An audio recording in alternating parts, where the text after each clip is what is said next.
টিনের চালের ওপর নারিকেল পড়লে যেমন শব্দ হয়, শব্দটা সেই রকম ছিল। ঘুমের ঘোরে আমিও সেটাই ভেবেছিলাম, কিন্তু দ্বিতীয়বার শব্দটা হওয়ার পর যখন ঘুমটা পুরোপুরি ভেঙে গেল তখনই আসল ভয়টা শুরু হয়ে গেল, কারণ আমাদের বাড়িতে কোনো নারিকেল গাছ ছিল না। দ্বিতীয় শব্দে আমাদের তিনজনেরই ঘুমটা ভেঙে গিয়েছিল। আমি বিছানা ছেড়ে উঠে যেই না লাইট জ্বালাতে যাব ঠিক তখনই আবার সেই শব্দ, আবার আমরা সবাই ভয় পেয়ে যাই। তৃতীয়বারের শব্দের পর আমরা তিনজনই স্পষ্ট শুনতে পাচ্ছিলাম চালের ওপর কেউ হাঁটছে আর রাগে ফুঁসে উঠে গোঙাচ্ছে। আওয়াজটা ঠিক এমন ছিল কুকুরের রেগে যাওয়ার পর গড়গড় করলে যেমনটা শব্দ হয় ঠিক তেমন।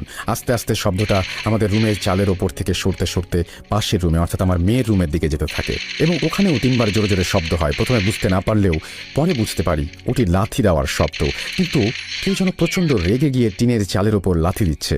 কিন্তু আমার তখন কিছুই করার ছিল না, কারণ রাতে মেয়ের ঘরে যাওয়া নিষেধ, সে যাই হয়ে যাক না কেন।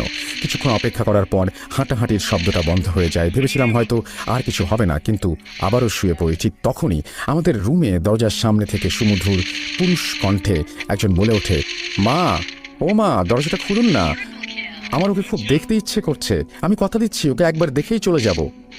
এই অচেনা কণ্ঠস্বর শুনে ভয় আমাদের তিনজনের চোখে ততক্ষণে পানি চলে এসেছে। একটু অপেক্ষার পর আমার কাছ থেকে সাড়া না পেয়ে সেই পুরুষ কণ্ঠে আবারও ভেসে আসে, বোন, ও বোন, একবার দরজাটা খুলে দাও না, কথা দিচ্ছি তোমাদের আপুকে একটু আমি দূর থেকে দেখেই চলে যাব, একবার দরজাটা খুলে দাও। এই কথাগুলো শুনে আমার মেয়েরা ভয় কাঁদতে শুরু করে দিয়েছিল, কিন্তু ওর কথার কোনো উত্তর দেওয়া চলবে না এবং আওয়াজ করা যাবে না জন্য আমি মেয়েদের সান্ত্বনা দিতে থাকি। কিন্তু এরপর যা হলো তাতে আমার নিজেকে ধরে রাখা কষ্টকর হয়ে গিয়েছিল। আমাদের কারো কাছ থেকে কোনো সাড়া না পেয়ে সেই সুমধুর পুরুষ কণ্ঠ হয়ে উঠল কর্কশ।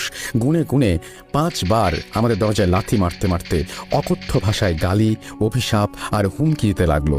শেষবেলায় বলে গেল, একবার শুধু সুযোগ বুঝে পাই, তোদের সবটাকে মেরে ওকে এখান থেকে নিয়ে যাব। এরপর সবটা যেন মুহূর্তের মধ্যে নিস্তব্ধ হয়ে গেল। ওই রাতে আর কারোরই ঘুম আসেনি এবং ঘুমাতে পারল না।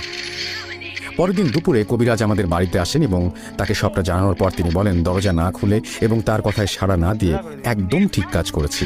তার কথায় সাড়া দিলে হয়তো বড় কোনো ক্ষতি হয়ে যেত। যাই হোক, আমি বাড়িটা বন্ধ করে দিচ্ছি, আপাতত কোনো সমস্যা হবে না। নামাজের পর আপনি নিজ হাতে তাকে খাইয়ে দেবেন।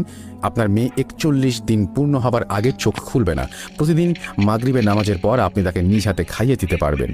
দিনের এই একটা সময় সেই খাবার খেতে পারবে, কিন্তু শারীরিকভাবে কোনো নড়াচড়া করতে পারবে না। প্রয়োজনে আপনারা কোনো ডাক্তারের সাথে যোগাযোগ করুন, যারা আপনাকে এই ব্যাপারে কিছুটা সাহায্য করতে পারবে। এরপর কবিরাজ আমাদের বাড়িটা বন্ধ করে দিয়ে চলে যান। আমি আমার মেয়ের শ্বশুর বাড়ির লোকদের সাহায্যে ডাক্তারের সাথে যোগাযোগ করি। সত্যি বলতে কি,